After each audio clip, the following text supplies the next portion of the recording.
Hello and welcome to my review of the Logitech G Pro wireless mouse. So the Logitech G Pro wireless has been out for a few weeks now, and I've got the chance to test it a bit more thoroughly over those weeks, and hope I can give you my opinion on it now in a short and concise review. The G Pro wireless comes in a very plain, simple shape. It has also no different coatings. This is all just one coating, and if you look at it like this, it looks to the normal consumer probably a bit boring because they're used to something more flashy, but to me this is kind of the perfect mouse shape because I love plain mice and I love the way this mouse fits in my hand. It's a bit on the smaller side than what I used previously, like the Zowie ZA11, something like that. But I've learned that with a shape like this, or the previous G Pro, don't get confused, this is not wireless, it's just an old model where I cut the cable off.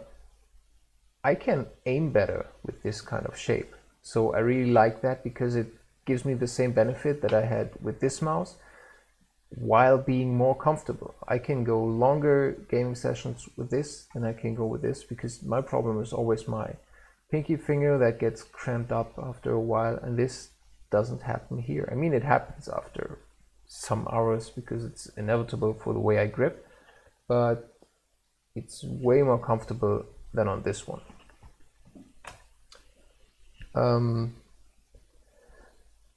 What Logitech did here is actually quite amazing. The way they made a wireless mouse in a shape that is not too small. If you put it next to a Sensei shape, you can see it's a bit smaller. It's almost the same length. It's a bit less wide, but just a tiny bit. And therefore it's a bit higher than this one. Or actually just a tiny bit.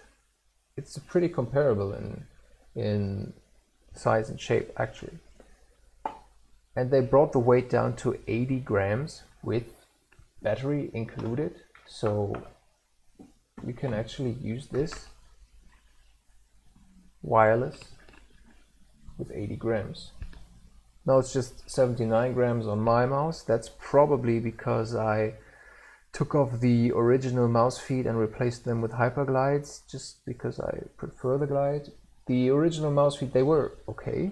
Initially they were really fast, and then I had the feeling that after breaking in they got slower. Maybe that was just my pad, I'm not too sure actually, but I had some MX310 Hyperglides lying around and they fit inside the grooves, so I just used that.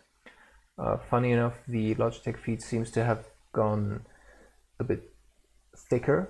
They're now 0.8 millimeters, and that's exactly the same height as Hyperglide, so I'm not even getting the CPI decrease that I used to have with if I transitioned to Hyperglides, which is nice. I like that. So maybe that's the 1 gram that I saved, and then you can also take off this cover. This covers the plug where you can attach the lightning, what is it called? I'm not sure. These Logitech wireless charging technique where you have this lightning pad, I think, and then you move the mouse over it and it charges at the same time, so you don't even need a cable to charge the mouse. And if you take this plate out, you get it down to 77 grams. So that's quite nice. If you take out the magnets that hold this door in place, you can even save some 2 more grams or something. And then you're down to 75 grams on a wireless mouse with battery included that lasts up to, I think, 60 or 70 hours. I have only recharged it once and it wasn't even really empty. I just did it because I wanted to get a full charge. It came at 60% charge, and then I charged it full and haven't plugged it in since. So that's pretty amazing. The clicks are really good. It's the same kind of clicks that you're used to since the previous G Pro. They're a bit, a tiny bit more resistant. So it's not on the G Pro. If I put my finger on it and let my whole hand rest, the right button clicks for me somehow. And that's just, if you set it up, this is a click. That happened to me quite a bit. If I do this here, it doesn't happen. So I don't know if they fine-tuned the spring or what they did, but I don't get any accidental clicks with this mouse, so that's an improvement. It uses the Omron D2FC FK50M switches, the same that the G Pro used before, so it's not just the switch that does this, it's probably something in the switch design. And the wheel uses a mechanical TTC encoder, a white one. Sensor performance is the same as before. It's really good. You can see here, I recorded this just before the video. This is a 5.5 meter per second swipe with the Hero sensor with the G Pro wireless, and no tracking issues at all. It works perfectly.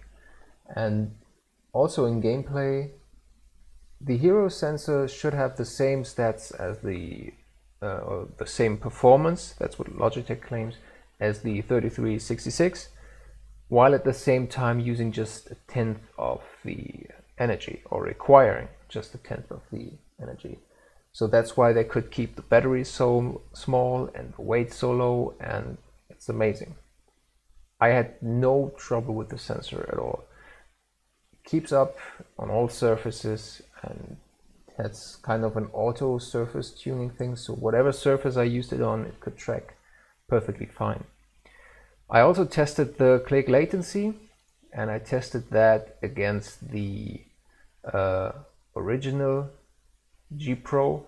This is not nice to look at, but B is the original G Pro, the wired one, and A would have been the wireless. So you can see the original one is a tiny bit faster. That's also, I took the average good clicks. This is where you mash the buttons together. So those were kind of the average measurements. It was very rare that this one was faster. I think that's also maybe due to the button design, but if wireless has any kind of delay, then it's only in this range. But I think this is more because of the button design. And also the speed-related accuracy variance is pretty good.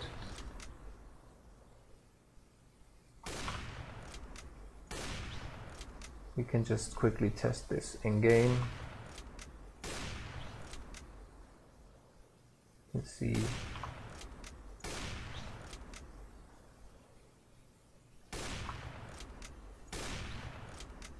It's very consistent, and that tiny bit that I'm off at the end is probably also because of the way I move the mouse. So it's not really a fault of the sensor.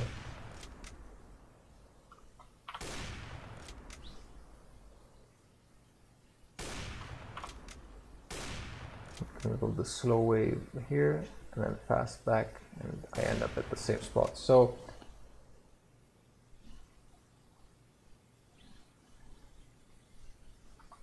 it works really well. Now I can show you the software. Let me just quit this. This is how the software looks when you have no cable attached and it's just the wireless mouse. It kind of glows in the buttons that I have set active. You can see how many hours I have left. Some of the software is always in German for me, but this says approximately 56 hours remaining. And then you can set the buttons as you expect. You can use these to activate the buttons that you want. So I can say, I just want the front buttons activated, and then set something to those front buttons. But as I have my buttons on the left side, that's what I want. I only have 2 CPI steps. that I use. If you want to switch that, you have to flip the mouse over, hit this button, and then I have the 1600 CPI step. The software also tells you in the lower corner, and I have it set to 1000 Hertz. And with that 1000 Hertz and no light, I get 56 hours left after, I don't know, I charged it a few days ago, so it's really, really good. I don't use it too much these days, but it's really, really going strong for the battery. You can, of course, activate lighting for the logo and for the DPI. For the DPI, that's if you hit the button, you can see here, I'm going closer, this is the 400 CPI step, this is the 1600 CPI step, and you can disable that and then it doesn't show on the mouse. So this one I could theoretically leave on because it only pops up whenever I switch CPI, which I never really do. And then I have the logo, which you can set to any color you want. You can use preset colors. You can give it a color cycling effect. This is what the mouse ships with. You can, of course, you could lower the intensity of that to something that is less battery consuming. You can see here at full intensity, I only have 43 hours left now. And if I reduce that intensity, I get 48. And if I disable it, I get 56 hours remaining. So the LED is taking up quite a bit of battery power. What you also get is this breathing effect, which is, yeah, it goes dim and then it starts up again and then goes bright and back and so on. Wait, but I need to set this to the logo. Now it does it.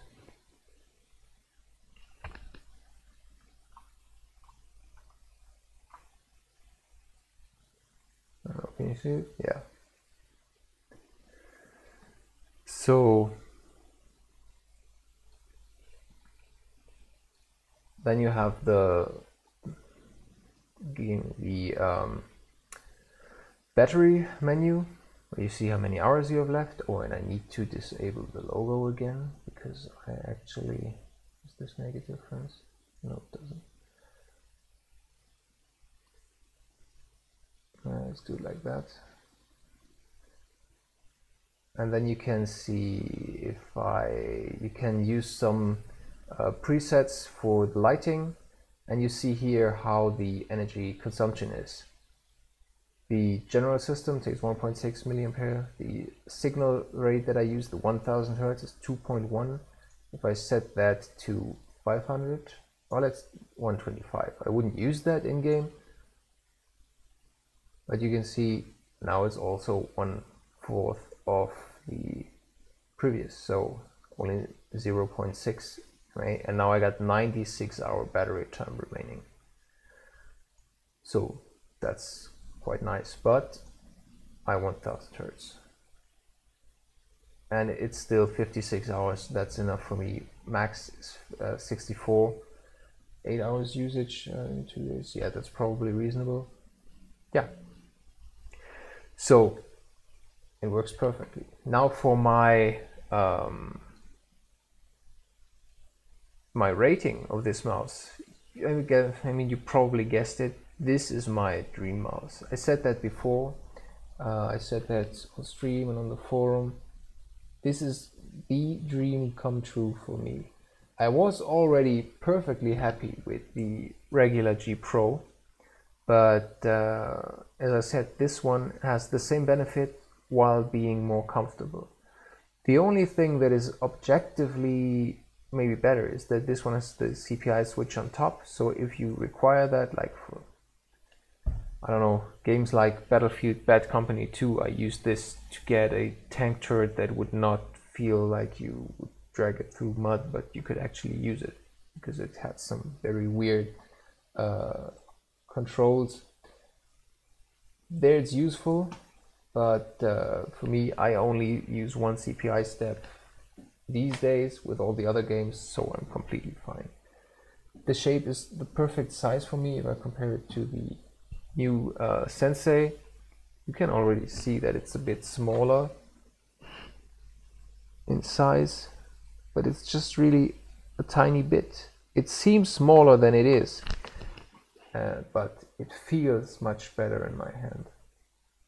It's lacking a bit of width in this area, where this just goes into my pinky, and here I don't have this, but I think that's also the reason why I get better results with this mouse when it goes to really accurate things like headshots. If I need to do tracking, then I'm just fine with this one or any big mouse, but for precision shooting, this one is much better for me personally.